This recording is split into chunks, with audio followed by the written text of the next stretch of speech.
Chapter 2. Boons bestowed on Shiva and Vishnu.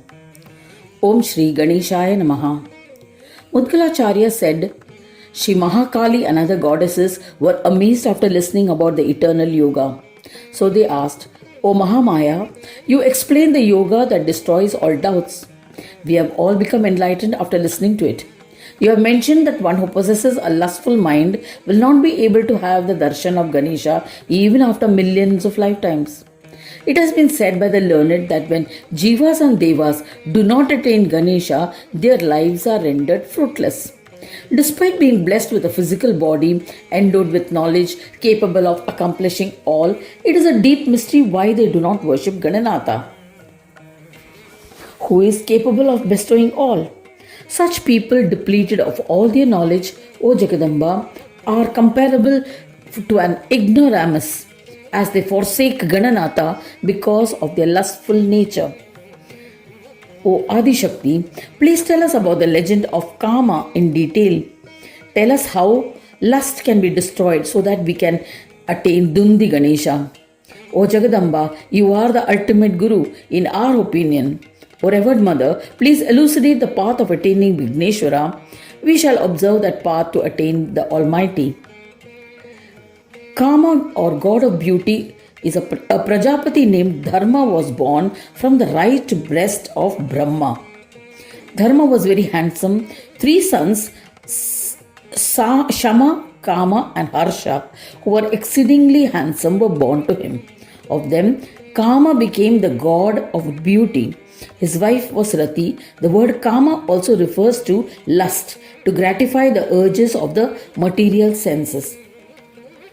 Adi Shakti said, by merely worshipping the incarnation of Gananatha as Vikata, all wicked and lustful tendencies are destroyed instantly. In this context, I shall narrate an incident that occurred in the past. Listening to it will remove all lust permanently and will rid one of these lustful tendencies. One day, on Kailas mountain, Shankara, in a playful mood and with the intention of frightening Parvati, assumed a dreadful form. When Parvati thought that Shankara was missing, she was grief-stricken. Just then Indra arrived to meet Shankara.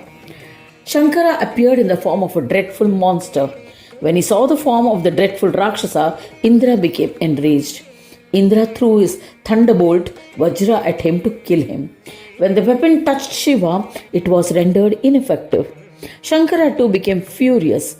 He opened his third eye and created Agni to burn Indra. Seeing Agni, Indra remembered his Devaguru Brahaspati. His guru manifested immediately. Agni refers to the god of the son of the god of fire, the son of Brahma. The divine personification of fire sacrifice. Literal meaning is fire. Agni also represents a form of Shiva. Seeing Agni, Indra remembered his Devaguru Brahaspati. His guru manifested immediately. He realized the true nature of the events and offered his respects to Shankara. After having appeased Shankara and restraining Agni, he made the terrified Indra bow to Shankara. Indra praised him in different ways and sought pardon. Since the incident had occurred out of ignorance, Shankara pardoned Indra. Agni, who had been created from Shiva, approached him, bowed to him and asked, O Maheshwara, what should I do now? Obeying your command, I spared the wicked Indra and have returned. Assign me another task. Since I am an Amsha, part of the divine of you, I cannot let your prowess be wasted. I shall burn the entire Brahmanda at your command. Hearing the words of Agni, Shankara said, though you are my son, you are unruly and possess the qualities of a Rakshasa. Go and stay in the ocean. No one will be able to kill you there. As a result, you will become extremely powerful. You will become the sovereign of the 3 worlds.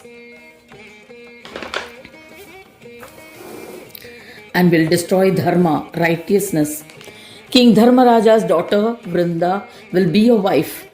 She had tried to beget a son from Ganesha and he had cursed her. Vishnu will entice her and her loyalty to you will be destroyed. At that time, you will be killed by my chakra. There is no doubt about it. Thereafter, you will merge in my body and become a part of me. Since you were born as a Rakshasa, you will be like one. O Shaktis, saying this, Mahadeva hurled him into the ocean. This resulted in a thunderous sound. A lustrous child was born from the seed of Agni. Brahmadeva arrived at the scene and named the child Jalandhara. Upanayana ceremony and other religious rituals were performed by the gods of ocean, Samudra. Kalanemi and other dreadful deities befriended him. As a result of the boons granted by Shiva, he conquered the Brahmand. All the devas were exiled to forests. One day Jalandhara saw Vrinda, who was meditating in a forest. O Shaktis, they were married in the Gandharva tradition. A Gandharva marriage is one of the 8 classes or types of Hindu marriage. This is an ancient marriage tradition based on mutual attraction between two people with no rituals, witnesses, or family participation. Infatuated by her beauty, he would constantly be with her. They lost track of time. As a result, the earth became depleted of yajna karmas. This resulted in starvation of the devas. One day, Narada visited the Asura. He was welcomed aptly by Jalandhar. Narada said to him, O son of the ocean, you are indeed fortunate. You are blessed with various precious stones, but you are not fortunate to be with an incredible woman. There is no one comparable to Parvati. She is exceptionally beautiful but is wed to Shankara. Having instigated thus, Narada departed. Jalandhara, struck by Cupid's arrow, began thinking of Parvati. The wicked one sent his Duta, Nishumbha, to Shankara. He said, O Lord Shankara, you are a naked asset and you live in a graveyard while Parvati is a gem. You do not deserve Parvati. Jalandhara is extremely wealthy and powerful. He is sovereign monarch of the world and extremely wealthy. Therefore, he deserves Parvati. If you do not heed to my advice, the valiant Jalandhara will forcibly abduct her after killing you. Do not have any doubts about it. Listening to this, Sadashiva was infuriated. He picked up his trident and advanced towards Nishumbha to kill him. Nishumbha was terrified, panicked and fled the scene. He recounted all the events in the court of Jalandhara. Having heard the events from Nishumbha, Jalandhara was extremely furious. He assembled his army and marched towards Shankara to launch an attack. Having learnt of Jalandhara's aggression, a powerful Mahadeva, Vishnu, and other devas proceeded to the battlefield. O Devis, a fierce battle ensued between the devas and Danavas, which was indescribable. This battle lasted for a year. The deities enticed Shankara with Maya. They captivated Shiva and held him hostage in a cave in an unconscious state. Jalandhara then handed over the command of the army to Kalanemi and assumed the form of Shiva and went to Parvati. However, Parvati, the Mahasati, with her divine vision, saw through the deception and disappeared. Mahasati, a highly virtuous or faithful woman, any woman who is a pattern of conjugal fidelity. When she realized that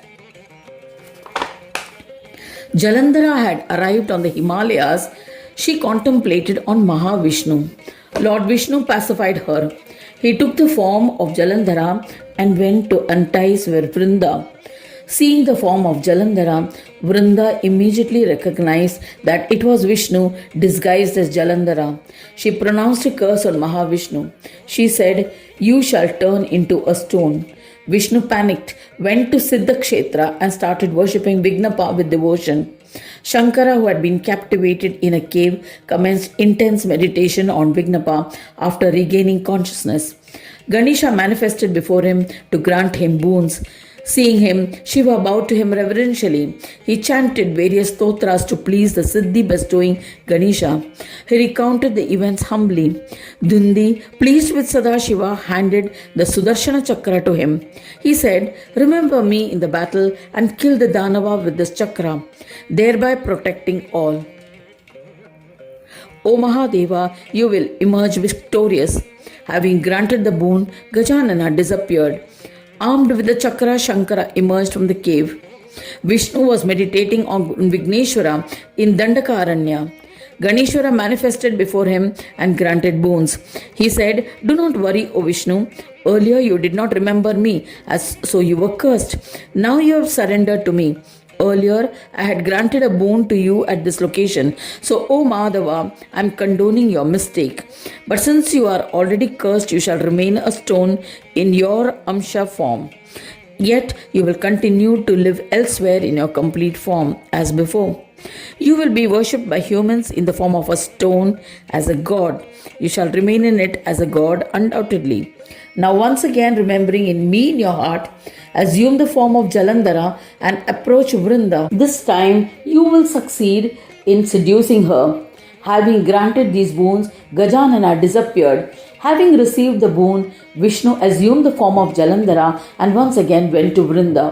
Thus ends the second chapter titled Boons bestowed on Shiva and Vishnu in the sixth khanda of the Purana Upanishad, Shiva and Mudgal Puran, describing the legends of Vikata. Dedicated to Sri Gajanana. End of chapter 2.